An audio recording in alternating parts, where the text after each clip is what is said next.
Ça fait réellement drôle parce que hier, je vous ai parlé du Limelight avec le film très mensongère de Honky Tonk.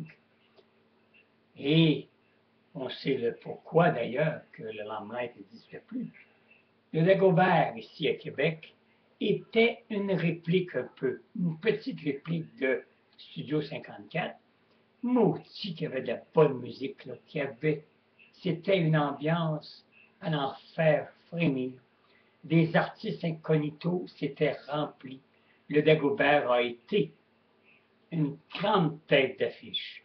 Depuis évidemment les 5 ou 10 dernières années, c'est la drogue, c'est de tout ce que vous voudrez qui n'est pas légal. Même ça, il met des gros dolmens, ça ne dérange rien.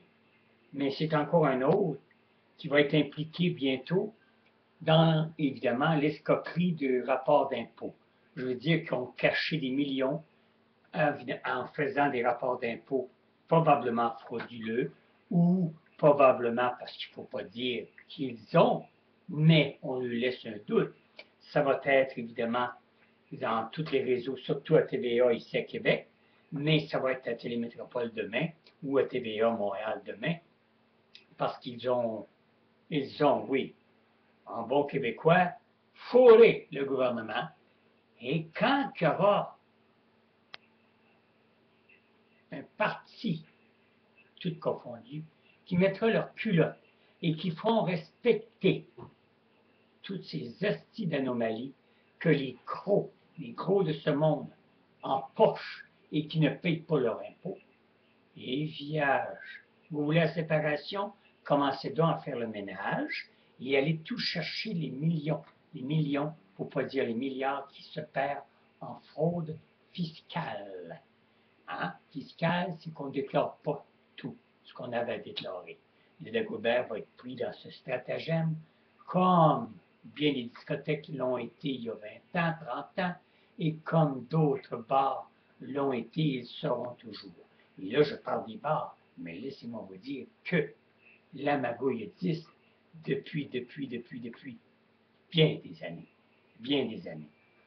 Vous aviez beau ouvrir un cabaret, vous aviez beau ouvrir un endroit de spectacle, de danseuse ou quoi que ce soit, il s'incorporait toujours un petit coin de drogue. Ça, c'est indéniable. Si vous voulez que votre cabaret fonctionne, il faut que vous dites oui à certains personnages pour faire rentrer cette consommation-là. Si vous ne le faites pas, vous faites comme le jeune homme ici, c'est la 3e avenue, je pense, ou en tout cas dans les Molous, qui a payé de sa vie pour ne pas, évidemment, collaborer avec eux. Alors, c'est pour vous dire que cette magouille, ça remonte dans le temps que moi, je faisais du cabaret. Alors, pourquoi qu'aujourd'hui, ça changerait? Quand on parle de ces milieux-là, il faudrait parler peut-être des milieux carcérales. Dans les milieux carcérales, vous savez qu'eux autres manqueront jamais de drogue. Pour l'unique raison, et je vous l'explique, je suis, mettons, une personne qui prend une balle d'anis. Je la revendue, je la remplis de certaines marchandises illicites, je la recolle ensemble et avec un bon expert, je lance cette balle dans la cour récréative de l'endroit de carcération. Je ne nomme pas les endroits parce que c'est tout pareil. Et là, évidemment, quelquefois, c'est les détenus qui l'ont. Mais d'autres, plus souvent, c'est évidemment un policier, un screw, un gardien, appelez-le comme vous voulez, qui lui va trouver la marchandise. Lui va ouvrir la balle. Moi, j'y ai mis, mettons, 10 grammes dans la balle.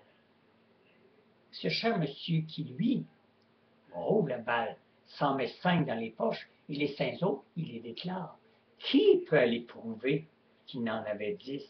Est-ce que c'est celui qui a lancé la balle qui va aller dire, hey, le screw, là, t'en as volé 5 grammes? Non.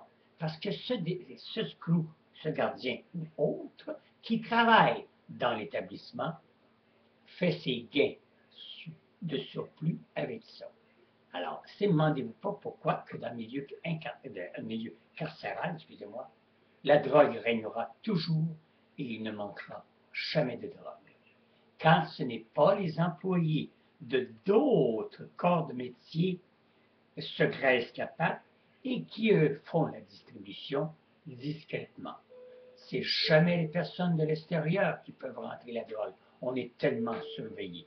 Quelquefois, des visiteurs vont les visiter, mais encore là, il y a une manigance avec le crew de surveillance ou le gardien, comme vous voulez. Alors, demandez-vous pas pourquoi qu'en prison, la drogue ne manquera jamais.